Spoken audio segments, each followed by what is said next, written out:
Islam Makhachev defeated Dustin Poirier in the main event at UFC 302. In doing so, he successfully retained his UFC lightweight championship. Following the fight, it was clear to all that Islam is the number one guy at lightweight, and for many, the number one guy in the entire company. However, Dana White disagreed with that theory, as he noted during the post-fight press conference.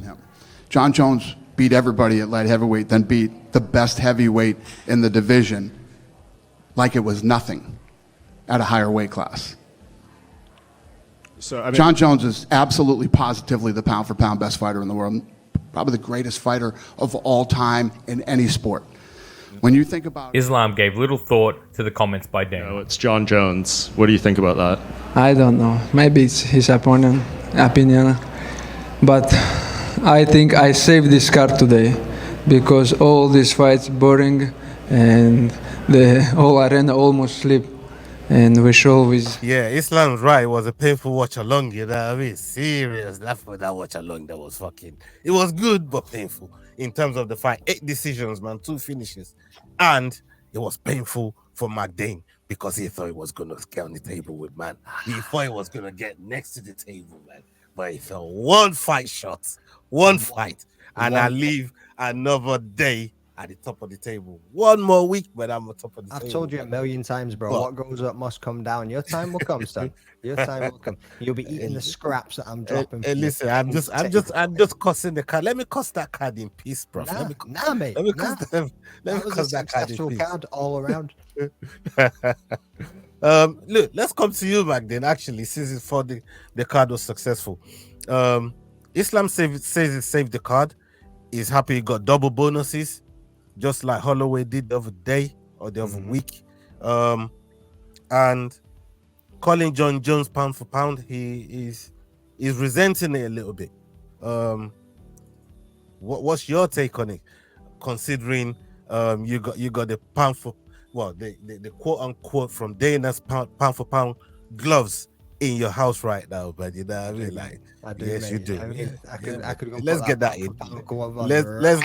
Let's get that in. You know what I mean? I would refer Dana to his own company's website that says that Islam Makhachev is number 1 in the pound for pound top ranked division, and then John Jones is number 2, and then tell him to shut his mouth. Shut your mouth. I get what he's saying, right? So what he did lead on to say in that clip that you just played there is, look at who John Jones has beat, and then you go and review that he moved up a weight class and beat, and I say this lightly, beat the number 1 fighter in the heavyweight division. And I'm like, if Cyril Gane... De facto number 1. Yeah, if Cyril Gane's a number 1 heavyweight. Yeah, de facto because Ngannou fucking left. You know what I mean? Like, Ngannou just beat him. He's had favorable matchups. And then as soon as he came up against somebody that has the fucking skills and a different part of a game, he got absolutely wrecked by John Jones. Yeah, I mean, within like... I do think it's very suspect how Jones just happened to, okay, now I'm fighting in the heavyweight immediately after Ngannou left. Yeah, 2 years making that transition, and then bam, okay, I'm ready now. Yeah, right, exactly. And can you say pound for pound when he's only had 1 fight, and the person that he beat was Cyril Gane, who's clearly not got a mixed martial arts background as much as what you'd expect a number 1 heavyweight to have? Yeah, I mean, even I think fucking Curtis Blades is more an all-round fighter than what Cyril Gane is, for fuck's sake. Like, mate. So what I was going to say, what I was getting to is, so obviously at the end of the fight, Islam said he wants to go up and he wants to face Leon, or he wants to face whoever it is who's got the belt. He wants to move up. He wants to go for that double champ status. So on the way that Dana White worded it is the fact that John Jones won so many and was so dominant, and then moved up and beat one fucking dude at a weight class heavier than him. He was the number 1 in that weight class. So if Islam moves up and beats the number 1 dude, then why can't, just because John Jones is there, he still can't be the pound for pound when he's basically just done the same shit? Right, okay, he's maybe not had as many fights. He's maybe not defended as many times what John Jones did. And John Jones was also from a different era of fighters from what Islam's going against. But Islam's beat the best of the best in the lightweight division. Like, he has now. That was the only shit you could give him for a while there, was that he hadn't really faced the top of it. Now he's been through them. Yeah, been through every single fucking one of them. So if he moves up a weight class and he beats Leon Boal, whoever the fuck it is that holds the belt at that time, if that's what his next fight is going to be, can Dana even argue, based on his own logic, that he's not the pound for pound number one? And so in that same vein, like 155 historically is the most competitive division. Yeah. I mean, Islam's one title defense away from breaking a 16-year-old record, who is held by tied by 3 people, but no one's been able to get a 4th consecutive win as champion.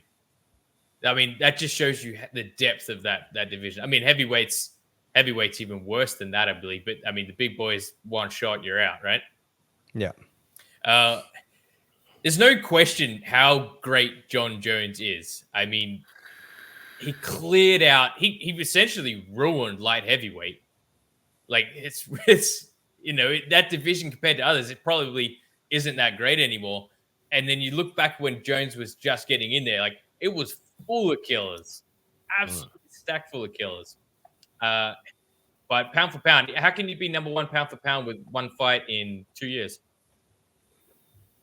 It just doesn't make sense. You can be the GOAT, but you can't be number 1 pound for pound with 1 fight in 2 years. One fight, really, because it was 2 years to get to heavyweight. Then the one fight at heavyweight against Cyril Gahn, and now we're coming up to 2 years again. Obviously, did you see John Jones's tweet right after that press conference from an endorsement from Dana? Did anybody see that tweet? If you go on John Jones's page, you see it right there. He said, "Big up to the boss for giving him that, the nod." Yeah, for giving him that, the appraisal, if you like, and he's had a front seat to his career the entire time. So the boss knows what he's talking about, and everybody else that's saying it's not him, they just hating, basically. I'm paraphrasing, but in the brackets of those that little sentence there is what is really looking to allude to. I don't know. You see, Jones. Would you expect him to say anything different there? I'm not just gonna say, "Yeah, I'm the pound for pound number 1." Like obviously he's loving the endorsement from Dana, and Dana to an extent has a point to an extent, but not all the way, to saying whoever's ranking any fighter above Jones should not be doing the rankings ever. Like, come on, bro, what are you talking about? Like, Islam's been busy.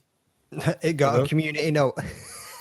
There you go. So John Jones said it felt awesome to get that level of recognition from the boss, the man that's literally been here since UFC 1. I know the haters are not going to like this comment, but Dana's pretty hard person to argue with. Dana White has had a front row seat to my entire career. Facts are facts. And then the community note is Dana White. Dana was not in the UFC at UFC 1. Dana started at UFC 30, which was 7 years later. I fucking love community notes. Fucking killed him. But shit. you lot get the point. Like, I know what Dana's saying, but come on, activity fucking matters in pound for pound rankings. Like you said, you can say it's the GOAT because he's never lost a fight, and you could say, oh yeah, if you lock him in a room, every time John Jones walks out, yeah, we understand all of that, right? But the activity is what really builds pound for pound. It's what really builds pound for pound, and let's face it, Jones ain't been busy. He's been busy ducking than he is fighting, bro. Let's face it, he's ducking hospital. Like, mate, it's like crying like he's injured, bro. He's injured. You know what I mean? He's ducking hospital. That injury should have been the sign. Okay, the Jones Stipe fight's not happening. Jones get better. They're still hyping that fight up. I saw Dana talking waffle the other day when they asked him about, what do you think about the prospect of Jones and Stipe? I love it. I'm like, shut up, man. But you don't want to see Tyson fight. Like, it's crazy. Bro, this shit is fucking is absurd to me. But hey, I don't make the rules. I don't pick the fight. I do none of that. I'm just here to talk about it. But to be honest with you, if Jones doesn't fight soon, I think he should definitely go to Slap League and do some power slapping. I think that'll that'll shake him right and give him another title. I'm not hating on John Jones. I absolutely love John Jones. I think he's the GOAT, but I agree with all of you. He needs to stop ducking Tom Aspinall, and he needs to get active if he wants to be considered as a pound-for-pound fighter right now. Quite frankly, when he was inactive, he even tweeted at some point, "Take me off that stupid list," when he had gone down to about number 10 or something because of inactivity.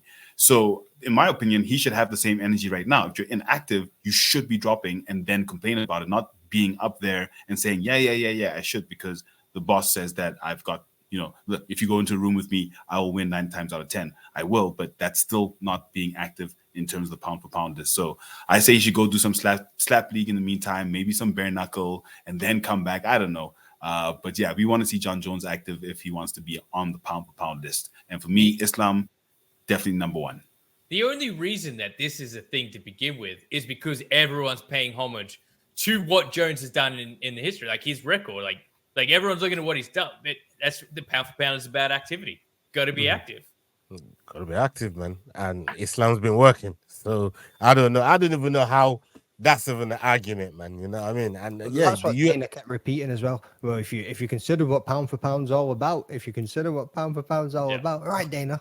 What's pound for pound all about? Yeah, you know what I mean? Yeah. You keep saying it, but you won't say it. It's the same. It's the same shit though. Like when Conor first started becoming inactive back in 2015 or 2016, whatever it was, and he was still way up in the rankings. And you're like, why the fuck is this cunt in the rankings? This makes no sense. He hasn't fought in forever. But I think it's also about that name value.